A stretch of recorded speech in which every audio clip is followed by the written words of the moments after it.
I am the famously useless princess of grading. I am skilled in neither the arts nor the martial paths. I possess nothing but a pretty face. Thus, with a wave of his hand, my wise father bestowed me upon the Emperor of Great Qi. I heard that this Emperor of Qi is quite temperamental. He has numerous strange eccentricities.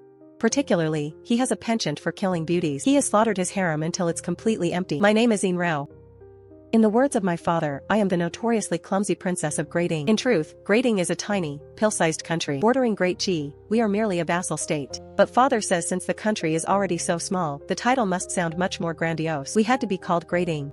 As if this would allow us to stand as equals with Great Qi. It's hilarious, Great Qi couldn't care less. Yet father worries every single day, fearing that if the growing Qi is in a bad mood one day, they will simply swallow us whole. After all, before this, 3 small nations larger than ours have already been turned into their mere counties. Grading lacks both generals and soldiers. Forget attacking. Even defending is a struggle. So, my brilliant father had a sudden epiphany, invoking the beauty trap from the 36 stratagems. He handed me over to Qi Yan's bed. He gave me one mission, to bring ruin to his country and people. He didn't really expect me to stop Qi Yan, but just to keep him from swallowing 90% of Grading. Before I arrived, I heard rumors that this Emperor of Great Qi was frugal and diligent, adept at governing the state, and had single-handedly ushered in a golden age for Qi. However, his eccentricities are many. Specifically, he is fond of killing beautiful women, no matter who is sent to him. They eventually meet a tragic, fragrant end, returning to the void. Consequently, many people speculate whether this emperor will die without an heir, and where the future of Great Qi will lead. I spent the journey listening to these gossips, and combined with the fatigue of the road, I was incredibly drowsy. Mao Mao, who came to receive me, reminded me, "Princess, you are about to meet His Majesty. Please wake up a bit." I nodded very perfunctorily. I sat on the bed, half asleep and half awake. What woke me up completely was Qi Yan's hand. It was icy cold, slowly and deliberately caressing my face. I met his dark, bottomless eyes. I even forgot about my belongings. I froze, blinking my eyes. "Is your Majesty very tired?" His voice was invasive, just as cold and detached as the man himself. Even the imperial robes embroidered with gold seemed to radiate an ethereal, otherworldly aura on him. No wonder he stays away from women. He doesn't look like he belongs to the mortal world. I wasn't very sleepy anymore. After all, that hand was truly quite cold. His fingertips moved leisurely down to the back of my head, stopping at the nape of my neck. I felt like he could strangle me at any second. But his expression didn't look like he wanted to kill me. So I just stared at him blankly, letting him knead the back of my neck with varying pressure. After a while, I have to say, it felt pretty good. After a long pause, he asked with a faint expression, "Are you not afraid of me?" "I am not." "What if I truly say I'm going to kill you?" "Then your Majesty should just go ahead and do it. I don't have many virtues, but I am very thick-skinned and carefree. Even if something troubling happens, I can work through it if I think about it for a bit, and then it's over. Besides, I knew when I was sent here that I probably wouldn't live very long. So hearing him say that wasn't very surprising. Qi Yan stared at me for a while. He sneered, "You are not yet worth my personal effort." I thought hard for a moment, extended my hands, and blinked. "Then is your Majesty going to have someone take me away?" "Humph." He ignored me and let go of the back of my neck, turning instead to untie my belt. "Since you've shown such kind intentions, I should not let them go to waste." His hands were simply too cold. I couldn't help but get goosebumps. He saw it and asked, "Are you scared?" I don't quite understand why he's so obsessed with making people fear him and regarding what was about to happen. Even though I was still a virgin, I had seen enough material to know the basics. To me, only one thing was important. "Your Majesty, Your servant is too lazy to move." Perhaps Qi Yan didn't want to move either. He was silent for a moment, then rolled over to lie beside me. He put his arm around my waist and said without emotion, "Go to sleep." He looked completely devoid of desire, as if the person who was just laboriously teasing me wasn't him. I thought about it, and silently pulled up the quilt to cover myself. Then I thought about it again, and covered Qi Yan as well. Then I closed my eyes and went to sleep. Although Qi Yan's hands were icy, his body was actually quite warm. As I slept, I rolled into his arms. I dreamed that I was holding a big heater. The spring chill was lingering, but I was perfectly comfortable. When I woke up, no one was beside me. The maid told me that Qi Yan had appointed me as noble consort. She was more excited than I was. "Your Grace, you are the very first noble consort of our dynasty." "Then what about those who entered the palace before?" The maid choked. "None of them had a title, Your Grace, please don't mind that." I nodded knowingly. "I see, I understand. Basically, they all died before they could even get a title. In that case, I attained the rank of noble consort before dying, which could be considered bringing honor to Grading. I just don't know when Qi Yan plans to kill me. He is so busy.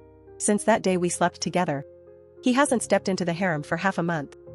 If this were my father, it would be more normal for him to skip court for half a month. The people in the palace are snobs. They initially thought I was favored and tried to flatter me, But seeing that it was only that one time, they all started to give me the cold shoulder. After eating bland food for 3 days, I pondered for a bit.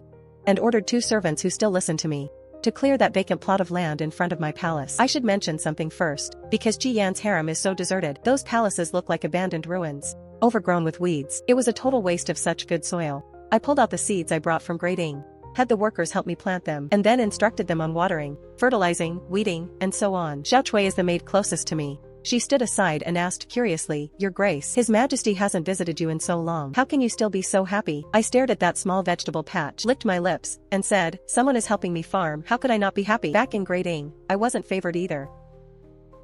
The food was naturally not great, and small places have big storms. The people in my father's palace were even more outrageous than those here. I had to grow my own vegetables back then, which was hard work. Now that I can finally be a hands-off manager, it's pure bliss. When Qi Yan finally remembered me, I was squatting in the vegetable patch, joyfully stroking the newly emerged sprouts. Xiao Chui ran over in a panic. "Your Grace, His Majesty is here." As soon as she spoke, a pair of black boots with gold trim appeared next to the green sprouts. I looked up. He was backlit, looking like he owned the world. "They say you want to raise chickens?" That is indeed the case. Because the meat dishes from the imperial kitchen were truly unsatisfactory, I wanted to raise a few myself. It just so happens there's an empty space behind the palace perfect for it. As for how I know how to raise chickens, all I can say is that it was forced by life. I briefly explained my agricultural plan to Qi Yan, but saw his face becoming colder and colder. The workers nearby were so scared they knelt down together. "Why didn't you come and tell me?" His tone was still very flat. "Hasn't Her Majesty been busy with state affairs lately?" I felt a bit confused. And these are all small matters. Back in grading, even when my father knew about these things, he didn't care. After all, he had 8 daughters, small matters indeed. Has my great Qi fallen so low that a noble consort has to grow her own food and raise chickens? The people in the imperial kitchen have failed their duties. Let them go and receive their punishment. Qi Yan looked at my expression and called out to a young eunuch. "You look like you have something to say. Do you want to plead for them?" I didn't expect him to be watching me the whole time. I froze for a moment. "No, I'm just curious how Your Majesty intends to punish them." A mysterious hint of amusement appeared in his eyes. "How do you want me to punish them?" Suddenly, I felt everyone looking at me nervously. I carefully considered my words. "How about letting them help me with the farming and the chickens? Actually, I am a bit short-handed." Later, Xiao Chui, who felt like she'd survived a disaster, told me that similar situations had happened before. Qi Yan would ask those beauties how to punish the servants. If they pleaded for the servant, he would kill the beauty. If they said to punish them, he would have the torture carried out right in front of them, and then the beauty would be scared to death. As Xiao Chui described those bloody scenes, her face was pale. She was clearly still traumatized. As for me, looking at the eunuchs from the imperial kitchen helping me feed the chickens, I fell into deep thought. This Emperor of Qi really is very strange. But this won't affect my agricultural plans. Spring is the season when everything grows. A month passed, and the bok choy in the field was growing beautifully. I was overjoyed. I stared at the leaves and rubbed my hands. The soil and water in Qi are truly good, much better than back home. Seeing this, Xiao Chui couldn't help but say, "Your Grace, the imperial kitchen is now being very careful to please you with food. Why do you still bother with this tiny patch of land? If I don't tend to this land, who should I tend to? Of course, you don't know, this month His Majesty hasn't stepped into our Huaning Palace once. There is so much gossip outside. Let them talk. His Majesty is busy with state affairs. Let's not disturb him for no reason. Hey, did you hear the chicken? I bet she laid an egg. Come on, let's go check the nest." With that, I dragged Xiao Chui toward the chicken coop. I coaxed her to reach in and grab 2 eggs. If I can get someone else to do it, I'll never do it myself. The old hen was chasing us and squawking. The nagging Xiao Chui finally laughed. She teased the hen as she ran. "Come on, I only took 2 of your eggs." I held the stolen goods in my arms. I hoped the officials wouldn't find out I was embezzling. Xiao Chui ran back to me, nudging me. "Fine, I know what you mean. I'll cook personally today, and send it to the imperial study later, okay? Isn't it just competing for favor? I might not be an expert, but I've seen it done. I've definitely seen enough of it. My father has dozens of concubines. Since I can remember, the methods they use to gain favor have been endless. I'm just a lazy person, so I never bothered to use them." Initially, Qi Yan just kept me in the palace like a vase. He was busy with his empire, and I was busy with my farm. It was peaceful and good. But the rumors outside were spreading, claiming I was a fox spirit bewitching the emperor. Total nonsense. I heard that many officials were submitting petitions asking Qi Yan to bring more women into the harem. They say he absolutely must not be misled by a witch from a vassal state. Later I heard that there have been many disturbances in Qi recently. Qi Yan is so busy he's dizzy, barely touching the ground. It sounds exhausting. Since I'm living in his house, eating his food, and farming his land, I should show some appreciation at a time like this. Therefore, I cooked personally and made a bowl of delicious egg custard. Mainly because the bok choy hasn't grown enough yet. Otherwise, I could have made a dish of stir-fried eggs with bok choy. Xiao Chui looked troubled. Your Grace, this isn't very appropriate, is it? At least make some pastries or something? But I don't know how. Why don't you show me how to make pastries using only 2 eggs? Xiao Chui couldn't stand it anymore. She insisted on stuffing 2 plates of peach blossom crisps into the food box. Your Grace, when the time comes, just say you made the peach blossom crisps too. I nodded perfunctorily. Okay. Then, when Qi Yan saw what I brought out, I introduced them very honestly. The egg custard was made by your servant. The peach blossom crisps were made by the kitchen. The little eunuch to the side pursed his lips to hide a laugh. Don't think I didn't see that. Qi Yan didn't laugh. He just propped his head with one hand and raised an eyebrow slightly. Why make egg custard specifically? Because the old hen just happened to lay 2 eggs. The hen was brought here by his orders anyway. So it's only fair that he eats the eggs she lays, right? But seeing that Qi Yan didn't seem to move, I looked at the delicate peach blossom crisps and had a sudden flash of inspiration. If your majesty doesn't like egg custard, you can also have some peach blossom crisps. Your majesty has been weary with state affairs lately. You really should nourish yourself. Qi Yan put down his hand and gently tapped the table.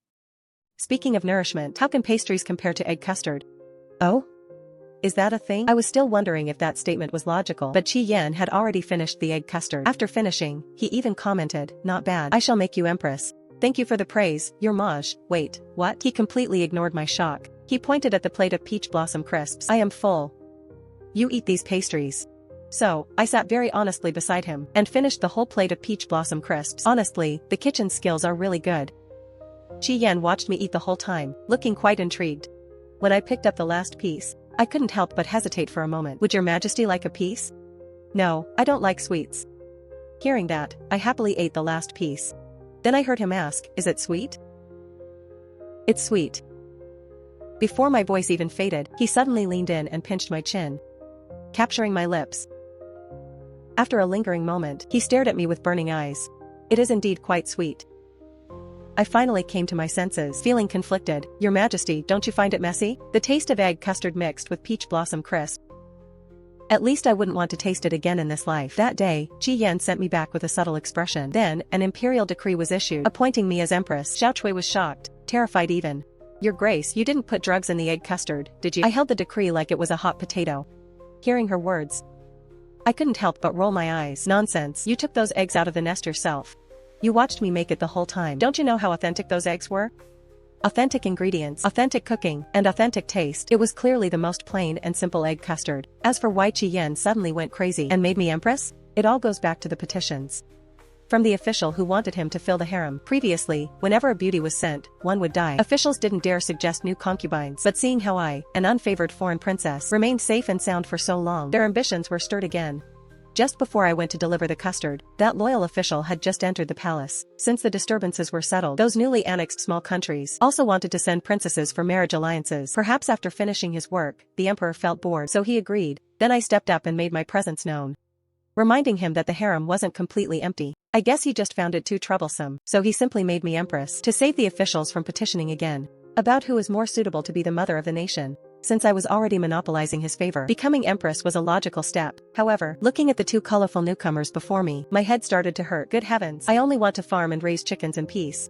I have no interest in managing a harem. But the emperor threatened me with my vegetable patch and chicken coop, so I had no choice but to bite the bullet and pretend to be a virtuous empress for a day. By evening, I was a broken person. While letting Xiao Chui rub my shoulders, I complained, how can the headpieces of a great Qi empress be so heavy? The headpieces of our great Ying's empress were very light. I can only say it's truly the style of a great nation. The weight of a great nation. Xiao Chui, however, was beaming with joy, her smile almost reaching her ears. This shows the weight of an empress position. And this way, even if someone tries to compete for favor later, they won't be able to threaten your status. During the day, I saw that Consort Liang looked unfriendly. She likely won't be easy to deal with. Consort Shu was quiet. But your Grace, you must be careful. The dog that doesn't bark is the one that bites. I don't know where this young girl got such a strong desire for palace intrigue. My head throbbed listening to her. I interrupted her. Have the chickens been fed tonight? Oh, right. They'll go at once. Finally, some peace and quiet. Just as I was about to sleep, the emperor came. He didn't do much, just held my waist, intending to sleep. Before sleeping, he buried his head in my shoulder and sniffed. Suddenly he asked, you changed your incense? I was almost asleep. Keeping my eyes open, I said, no, your servant never uses incense. Perhaps from meeting the 2 sisters today, I picked up their scent? If I have a scent, it's at most the scent of bok choy. During the day, consort Shu did have a fragrance. It was fresh and pleasant, supposedly a secret family recipe. The emperor, however, was unhappy and dragged me up to bathe. I yawned, thinking he was crazy. Your servant has already bathed. Go wash your hair, he said flatly, but his tone brooked no argument. Or I really wouldn't mind bathing with you. My sleepiness vanished instantly. I crawled up listlessly, hastily washed my hair, and wanted to sleep even though it was still soaking wet. The emperor, who had been supervising the whole time, pulled me over. When I'm truly sleepy, I can't help it. Even if the sky fell, nothing could stop me from sleeping. The emperor leaned against the bed, fighting my drowsiness. I looked at his deep eyes and thought for a bit. I simply squeezed into his arms, pressed my forehead against his chest, and fell asleep. In my half-asleep state, I seemed to hear him sigh. He used a towel to help dry my hair, but what did that have to do with me?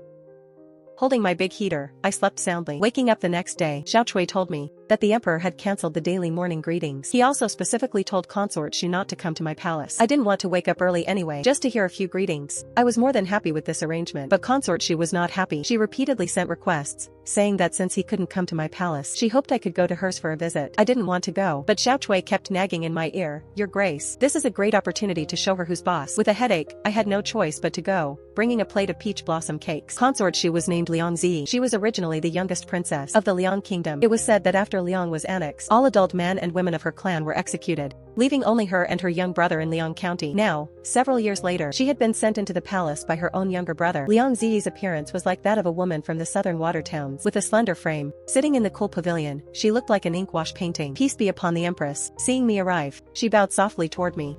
Your servant has long heard of your grace's beauty and has always wanted to be close to you. Yesterday was too rushed, and I couldn't speak much with your grace. So today I invited your grace to the pavilion of listening rain. I hope your grace does not mind. Her voice was gentle and pleasant, with a touch of the soft Wu dialect. Coupled with that faint scent on her body, half my body felt weak.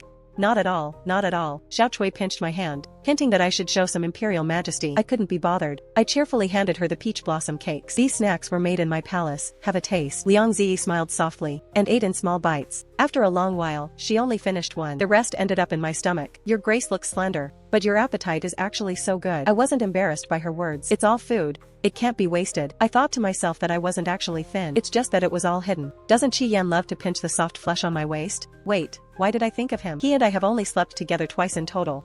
How did I remember such a detail? My mind wandered for quite a while before I clearly heard what consort Shu was asking me. She asked me what Qi Yan liked to eat. She wanted to make something by hand to send over. I thought for a moment. Maybe it's custard, I'm not sure. In the evening, Qi Yan came again, earlier than yesterday. He instantly caught the scent on me. You went to see consort Shu? He asked it as a question, but he didn't seem surprised. Then he turned and ordered people to attend to my bath and change of clothes. When I came out gathering my wet hair, he pulled me over and took the towel to dry my hair for me. His movements were smooth and natural. Before I could react, I was already leaning in his arms. I asked belatedly, Your Majesty, do you not like the scent on consort Shu? His tone was lazy. I don't like it. Oh, then in the future, if your majesty is coming, let me know in advance. Your servant will bathe and clean up first. Aren't you curious why I don't like it? Your majesty naturally has your own reasons. Mostly, I was just too lazy to ask. It wouldn't be good if some old grudge came up.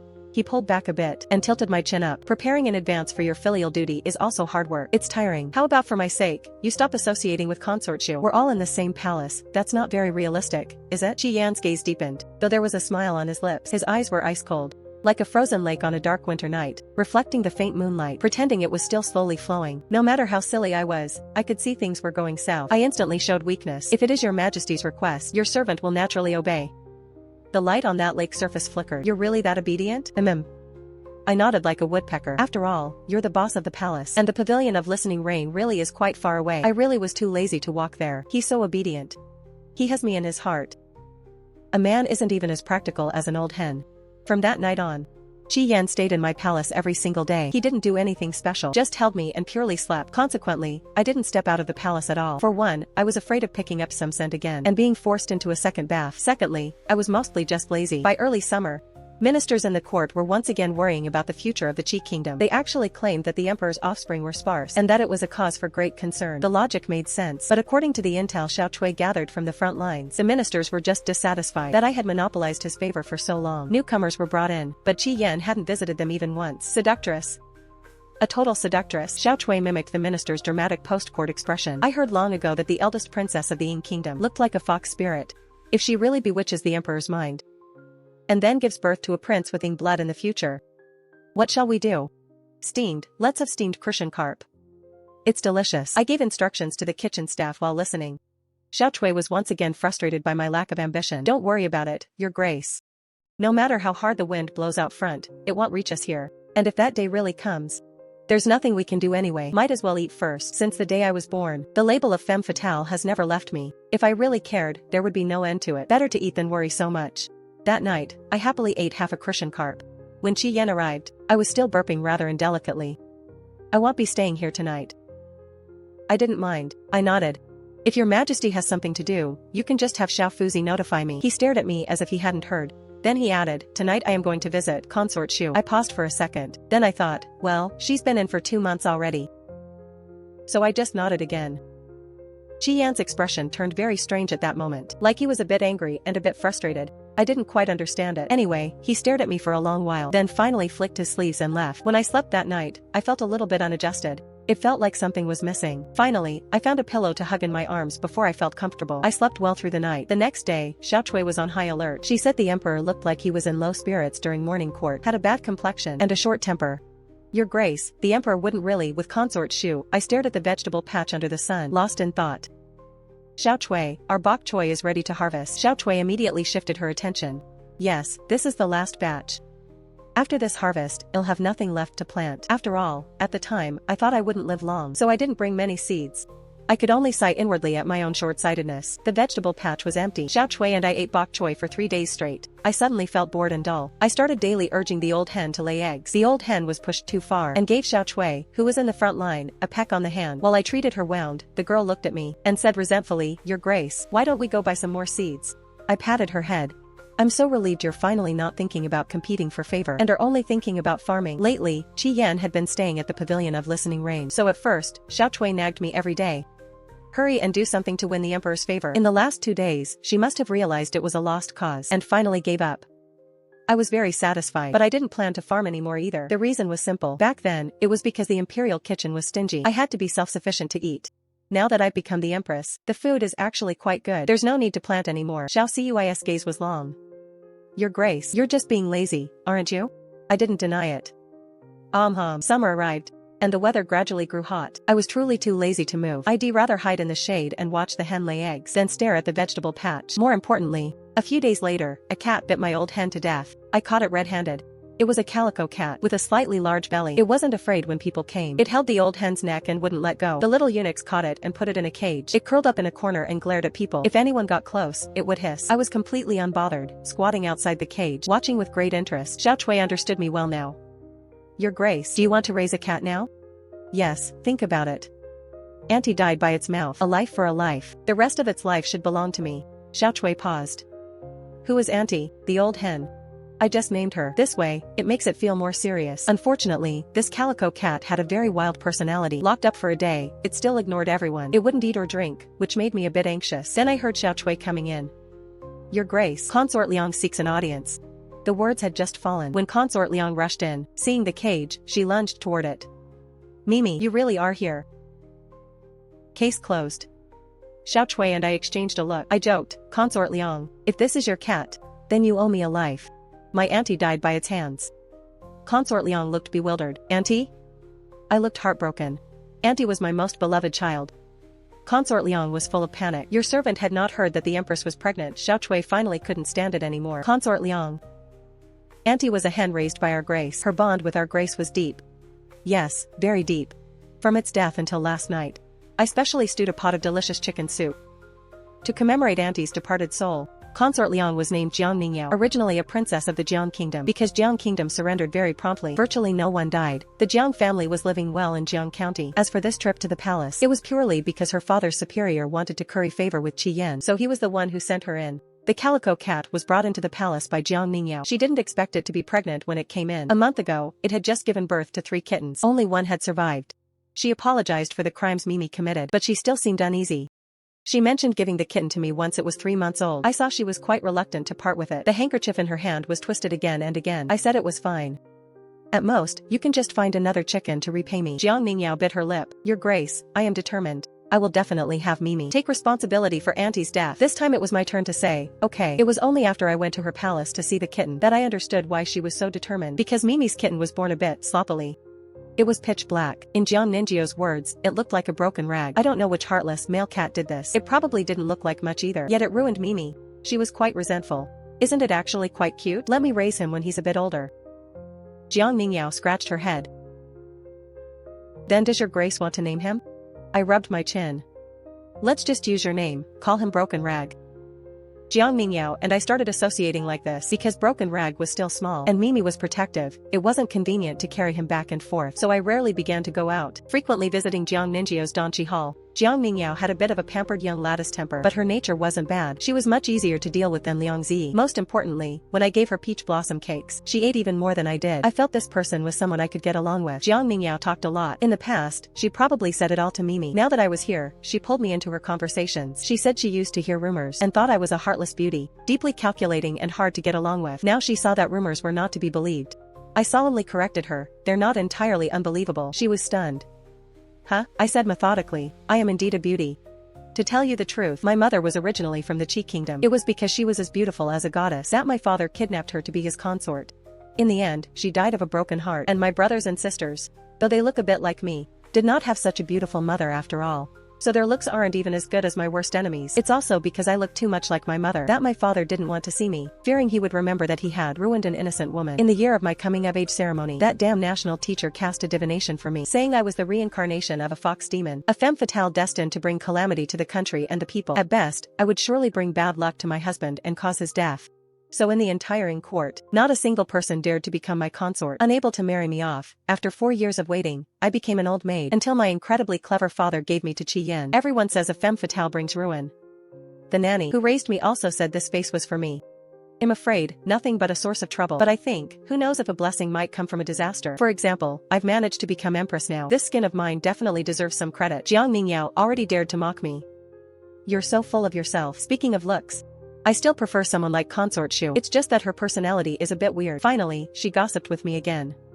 I heard that her Liang family has never been very settled. Hasn't Consort Shu been favored lately? I heard it has everything to do with her brother. Liang Zi's brother was said to be someone with a plan for revenge. He had originally been demoted to a commoner, yet somehow managed to blend into the army. In the recent suppression of disturbances, he had achieved many military merits. Now he's considered a proper major general. While I scratched Broken Rag's chin, I lamented, what an inspirational story. Jiang Mingyao glanced at me. Don't you have any thoughts?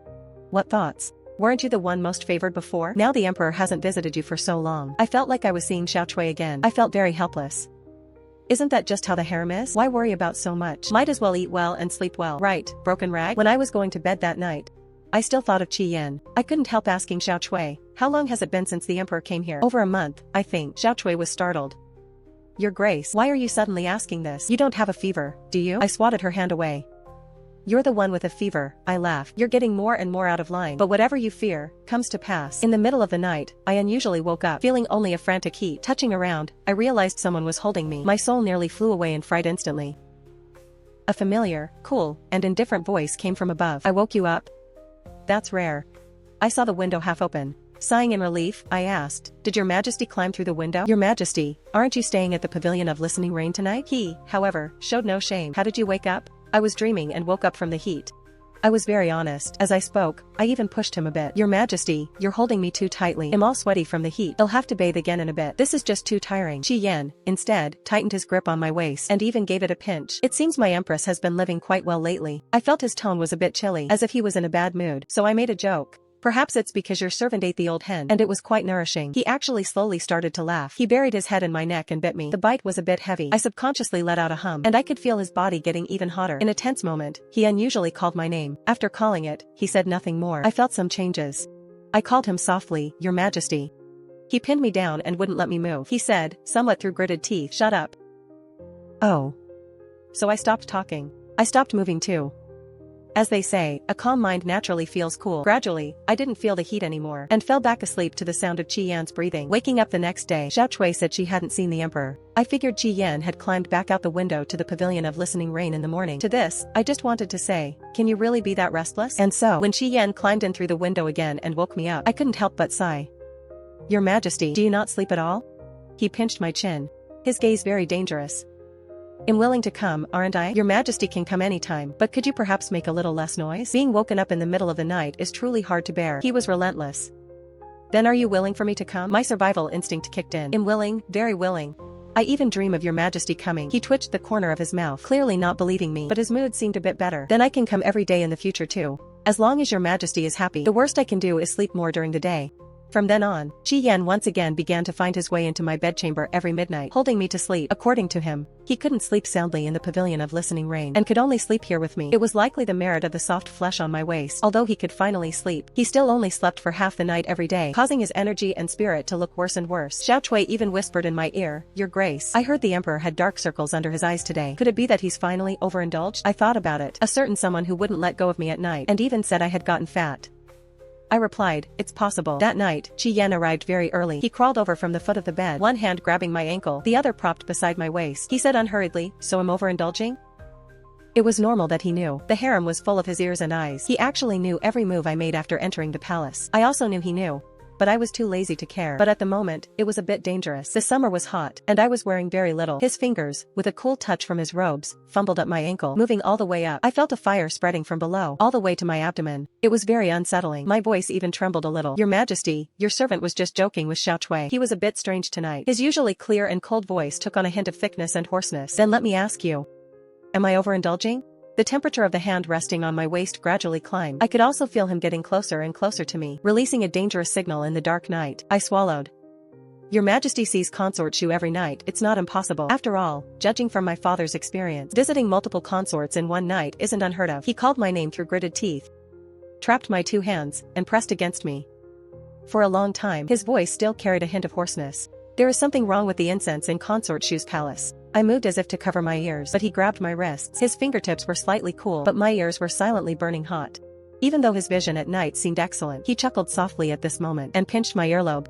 "You are the empress, so naturally, you should know. To fight for favor using aphrodisiacs. I've seen such methods in my father's palace before." Qi Yan had noticed something was wrong early on, but he played along anyway, creating the illusion of favoring Liang Zi. As for what his motive was, I didn't ask. I didn't want to guess. After all, no one wants to cut their life short. I listened to everything quietly, and then I asked Qi Yan, "Your Majesty, are you going to sleep? It's really late. I'm exhausted." After this incident, he started coming even earlier and became increasingly shameless. Rumors outside still spoke of consort Shu's great favor. The Liang siblings, descendants of the Liang royalty, the two survivors were quite ambitious. In contrast, the state of Jiang, which had surrendered early, was often compared to the Liang siblings. Jiang Mingyao was indignant, complaining to me that surrendering was choosing the right path. I comforted him with a few words. He then turned and asked me, "Yin Rao, have you thought about your future?" I paused. "Whatever happens, happens. I'll just let nature take its course. What's the use of me worrying?" I never asked Qi Yan about state affairs, so naturally, I wouldn't pry into whether he intended to annex the state of Yin. The future of Yin was bleak, but I wouldn't be so foolish as to urge Qi Yan to go and swallow Yin right now. Everyone has their own fate. I'm a coward, so naturally, I can only live a coward's life. When I was planting vegetables in the desolate palace in Yin, I knew that as a useless person, I should just keep my head down when I can. This principle kept me from stepping forward to block the blade. On the day Qi Yan was targeted for assassination, the first to rush over was Liang Zi. She took a knife to the abdomen and fell into Qi Yan's arms. Before fainting, she didn't forget to say, "As long as your majesty is fine, it's okay." The assassin had been caught, but Qi Yan didn't even look at him. He stared at Liang Zi, looking lost. After the guards reminded him several times, he coldly spat out one word, "Kill." His face and clothes were stained with blood. His aura was like a Shura just returned from hell. I suppressed the unease in my heart, calmly looked away, and helped handle the aftermath. The next day, the Ministry of Justice found out that the people sent to assassinate Qi Yan were from the state of Yin. Qi Yan was furious and discussed sending troops to conquer Yin. Once Liang Zi finally woke up, he promoted her to noble consort. Her brother, Liang Jimin, was appointed as a general. By autumn, the army marched towards Yin. I stayed low and steady in Huaning Palace. My daily pleasure was playing with Raggy. Unfortunately, the tree wants peace but the wind won't stop. Rumors spread outside that the assassination attempt from Yin was connected to the Empress. Coincidentally, a carrier pigeon was caught by Raggy. I took the secret letter from its leg and went to the study to find Qi Yan. In the letter, my father proposed a stupid plan for me to assist from the inside to assassinate Qi Yan. This letter had one benefit. It proved the previous assassination wasn't done by Yin. Qi Yan toyed with the paper for a long time before asking, "Yin Rao, do you wish for my death?" I shook my head blankly. "But if your state of Yin is truly destroyed and your entire clan is killed, would you then wish for my death?" I was stunned for a long time and honestly said, "I don't know. Ever since I entered the palace, your majesty has always been very good to me. Your majesty is a benevolent ruler and should be blessed by heaven." He seemed not to hear me, only lifting my chin. "What about your own selfish wish? Do you want me to die?" "I don't." As soon as the words left my mouth, he leaned in and pressed his lips to mine. He smiled and said, "Then I shall live well." After that, Qi Yan spoke no more of state affairs, merely leaning lazily against me. He was likely playing a grand game of chess, and now I was on the same side as him. As I was leaving, he called out to me, "What was your childhood name?" "Yao Yao." My face rarely felt hot. It was taken from a poem about a distant temple. "The sound of the evening bell carries far, Yao Yao." He murmured the two words, his voice full of amusement. "Yao Yao, it sounds very nice." For the next few days, Qi Yan still went to visit Liangzi every day. On the surface, he was quite cold to me, but in the middle of the night, he began climbing through my window again. He would tease me until it tickled. He made the name Yao Yao sound like a sweet melody. This ridiculous situation lasted for over half a month. Liang Jimin led the troops toward Yin. Liangzi came to see me at this time, sending a note about the rising autumn wind and the drums of war. She wanted to use the hatred of a fallen kingdom to stir my sense of shame. I just played dumb. Furious, she left with a look that suggested I was hopeless. After she left, I stroked Raggy in my arms, and could only sigh, "Xiao Chui, how regrettable that your mistress really is just a useless person." What I didn't expect was that my brothers weren't all useless good-for-nothings. During the first 3 days of Qi's attack, Liang Jimin was unstoppable, but on the 4th day, he met desperate resistance. The opposing general was my third brother, the third prince of Yin, Yin Ling. The two sides were in a standoff for a full 7 days, until my father rushed to the front line and surrendered in person. When Qi Yan told me this news, I accidentally dropped a wine cup. He took my hand to wipe it, saying flatly, "Are you worried?" I asked after a moment, "How will your majesty deal with my family?" Qi Yan stared at me quietly. "If you are the princess of Yin, your family will likely suffer the same fate as the Liang royalty. But if you are my wife, the Empress of Great Qi, your family will naturally be safe and sound. Princess of Yin or Empress of Great Qi Yin Rao, let's see which you choose." I thought for a long time, then asked in return, "In your majesty's heart, which role do I play?" "In my heart. You have always been the Empress of Great Qi. Then I shall be the Empress of Great Qi." Qi Yan's expression instantly brightened like spring. That night, Qi Yan dutifully stayed in my palace, claiming to make up for our wedding night. He devoured me completely, whispering into my ear, "Finally, you're mine." The next day, it was already noon when I woke up. Qi Yan surprisingly skipped the morning court. He told me that he never intended to execute my family, at least not some of them. "Your third brother should be able to enter the palace to see you soon. Get ready. If it weren't for the fact that he looked after you in the past, I wouldn't have had Liang Jimin spare his life. As for those who bullied you, they have all been imprisoned." After the war between Qi and Yin, Liang Jimin returned in triumph. Qi Yan held a banquet and only brought Liang Zi. Meanwhile, I met my third brother in the inner palace. When we met again, my third brother's eyes couldn't help but redden. He remarked that I'd gotten fat. After we ate and drank our fill, my third brother took me to the dungeon. My father was imprisoned there. My brother brought me, because he wanted me to know about my mother's past. That old man reluctantly told the story of the past. "Back then, I disguised myself and went to Qi, but was injured. Your mother saved me. She was the young daughter of the Duke of Ding. So I killed all her shadow guards and kidnapped her back to Yin. Years ago, Yin Wei, then a prince, went to Qi in disguise and was injured. He was saved by my mother. My mother was originally the young daughter of the Duke of Ding, but he repaid kindness with ingratitude, killing her guards and forcibly taking her back to Yin. She was trapped in the deep palace, taken by force. Later, he neglected her, and even when she died, he continued to play music and dance. I was disgusted listening to it, and I actually vomited. Qi Yan let me know all this so that I would hate him. Looking at the culprit, I smiled and said, "I should thank him for destroying your kingdom." He was finally sentenced to immediate beheading. Qi Yan made the decision for me. My brothers and sisters were all exiled to the borders. Only my third brother was to take up a post in Yin County. Before my brother left the capital, because I forgot to ask for an official position for him, I specifically tried to seduce Qi Yan once. Though in the end, I found it was unnecessary. Qi Yan had already arranged everything, and he was very satisfied with how I looked in that semi-transparent gauze dress. After everything settled, some rumors remained. Some said the current emperor was not of the Qi royal bloodline, but an impostor using another's name. They also dug up old accounts, calling him brutal and heartless. Qi Yan didn't respond at all, only continuing to favor Liang Zi on the surface as usual. "Yao Yao, come with me to the hunt in a few days." "All right." It was a discussion on the surface, but a notification in reality. The hunting ground was a vast forest. Qi Yan took me horse riding. When we reached the depths of the forest, an arrow flew from nowhere, frightening the horse into a wild gallop. Countless arrows whistled through the air from all directions. Qi Yan pulled the reins with one hand and held my waist with the other. He could still smile. "Are you afraid? Will we die?" "Yao Yao, you won't die." He was right, I wouldn't die, because the arrows shot at us were ultimately all blocked by Qi Yan. The horse collapsed, and Qi Yan protected me as we rolled down. Ahead lay only the unfathomable dense forest. He was unconscious with arrows in his back. I gritted my teeth and pulled the arrows from his back, applying chewed-up medicinal herbs. As night fell, the forest grew bitingly cold. I held him tightly, muttering into his ear, trying to wake him up. "Raggy is getting bigger and bigger. You still have to catch rabbits for me. Do you feel like you owe me a lot?" Then you should pay me back as I wish. First, get me out of this godforsaken forest. Finally, I heard Qi Yan's raspy voice. I didn't know you were such a chatterbox. It's making my head ache. I was overjoyed to see him awake, yet angry that he hadn't woken up sooner. He asked, why didn't you run? I was speechless. Did an arrow hit his brain too? Do you think you're so powerful that you can make me do whatever you want? If Inrao really doesn't want to do something, no one can force me. Do you understand?